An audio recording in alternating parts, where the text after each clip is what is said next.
Hey everybody, I hope you guys are doing well. So I wanted to come to you guys with a video because it's just been something that I've been thinking about for a few days since I put out a video a few days ago. And I wanted to talk a little bit about the whole protecting and believing Black women and how, it's unfortunate that we even have to say that. It's unfortunate that we have to say Black Lives Matter, right? But it's just something that we have to say because otherwise people act like they don't know or they don't understand why people say it and why it should be just something that just is. But I also want to call out how hollow this saying is if we are not talking about every Black woman and all Black women, and how there are always conditions that seem to follow this saying or this narrative that we should protect and believe Black women, because all Black women are not protected. All Black women are not believed. And it honestly just depends. And it has always been that way. I think there is hypocrisy in that, and people don't want to acknowledge that there is indeed hypocrisy here. Okay.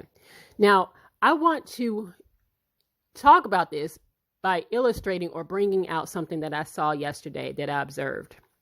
And that is on Jill Scott's page. I follow Jill Scott. I love Jill Scott. I have Jill Scott's music.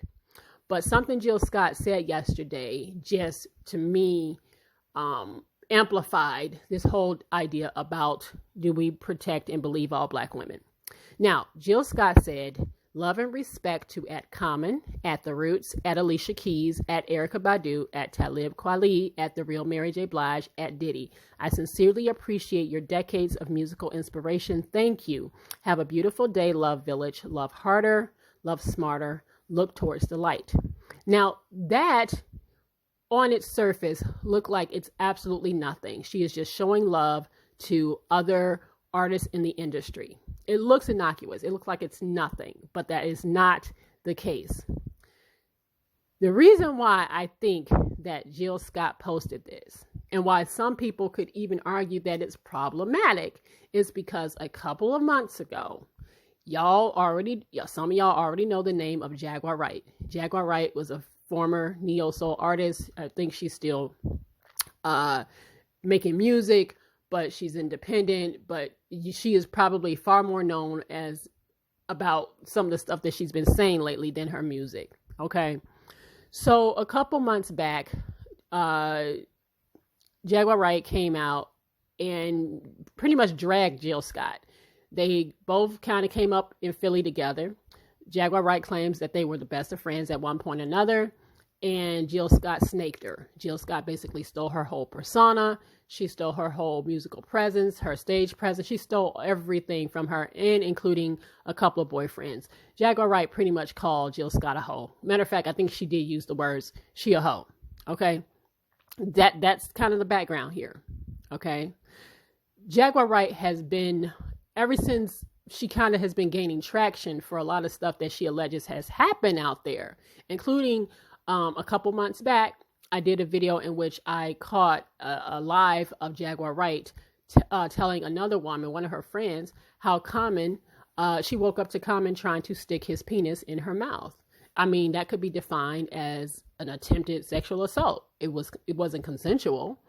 And she also talked about the Roots, who she came up under, and how the Roots were just disgusting, grimy as dudes on the road, and how they treated women, and how, they watch R. Kelly bring young women up and through, the studio, and she was told to be quiet, and how somebody that she used to perform with completely left the industry altogether because of some of the stuff that happened to this woman when she was on the road with the Roots. Again, this is all alleged, but these are things that Jaguar Wright has said. She most recently did an interview, almost 3 hours, with Storm Monroe, in which she called out Alicia Keys. She called out Mary J. Blige. She called out a whole bunch of folk. Man, she called out Diddy. She said some pretty wild things about what was going on with Diddy, right? So put two and two together here. You have Jill Scott naming everybody that Jaguar Wright had called out in that video. Jaguar Wright has talked about her and Talib Kweli actually having like a little fling. But Talib Kweli has also been accused and actually got kicked off of Twitter for harassing a black woman. He has harassed several black women in the past, but he finally got kicked off of Twitter because I guess like it was the last straw, right? So now you put all of that together. Now you got the context of it. Jill Scott showing love to a Common, showing love to the Roots, showing love to Talib Kweli, to spite, in my opinion, Jaguar Wright. Now, it seems a little delayed, but my guess is that she just recently saw the Storm Monroe video, and it made her say something. Because she didn't say anything prior to this when it came to what Jaguar Wright was out here saying. Jaguar Wright has called out Erykah Badu. Jaguar Wright has called out everybody. Hell, Jaguar Wright just recently called out Tevin Campbell and basically said some stuff. And Tevin Campbell, you know, he don't never say nothing. He shot back like, Liz, baby, I'm ready. You know I'm ready to sue you. So shut up. That's what he basically was coming back at her like. So Jaguar Wright has been talking. It seems like she feels like I ain't got nothing to lose here, so I'm just going to say it, right? And she's been talking. So let me bring it together. Bring it together, okay? Wrap it up.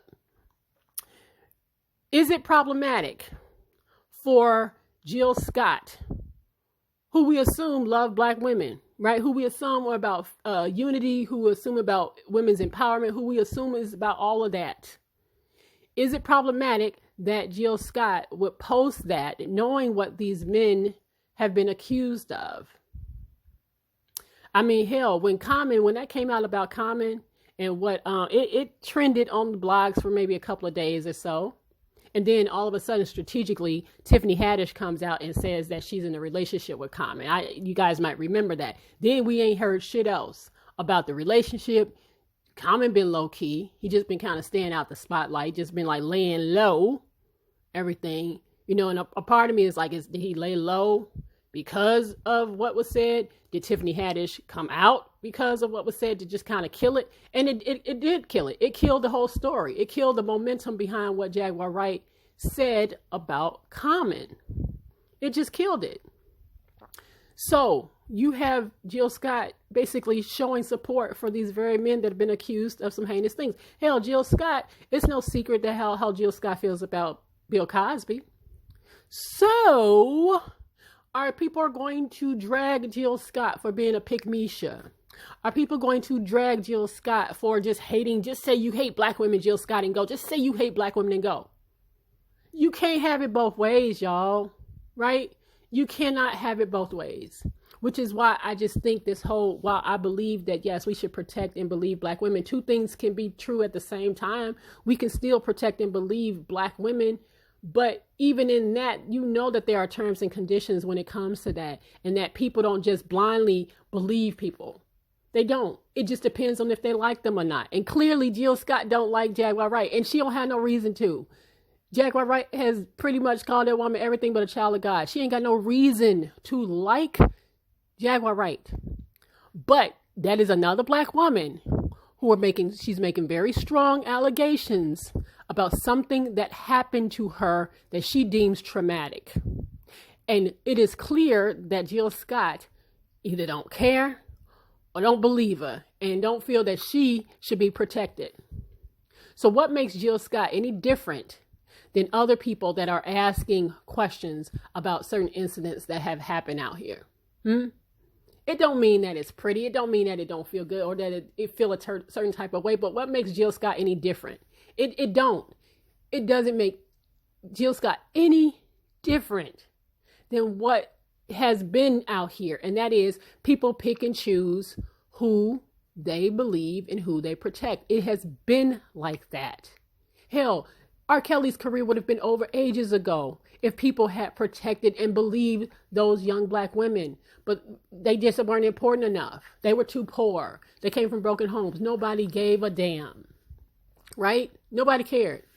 When Leonard tried to drag Monique and tell her that she wasn't worth $10, Netflix, and she's sitting here trying to get some money from Netflix, and she ain't even worth it. He tried to drag Monique about that. Was he protecting a black woman?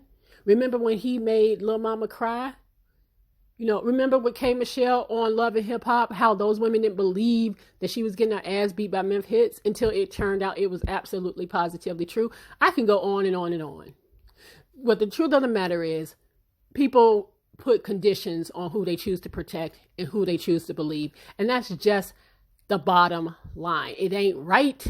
That don't mean that it's right, but it's just the way it is. And I believe it's human nature. So I decided to go ahead and illustrate this whole point and the hollowness of that saying, protect and believe Black women, because it's just conditional.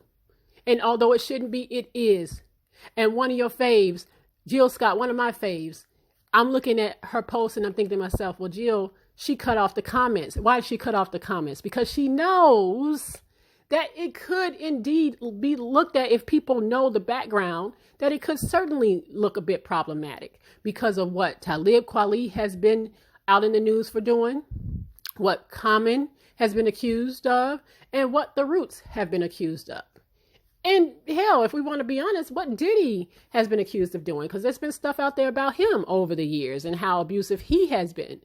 But she sat here and showed support to all of them. So are people going to drag her?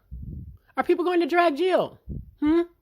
So, and I just don't think that they will, because again, a lot of people don't even know the background. It'll go over everybody's head. It'll pretty much just come and go. So many people will look at that and just, again, not think twice about it, not putting two and two together, and not seeing that that was her way of shading Jaguar Wright and saying, look, I see you. I saw that video. So I'm going to go and make sure that I say I support these very people that you pretty much trashed and you talked about and you made strong allegations against. So do we believe Black women or don't we? Do we believe all Black women or don't we?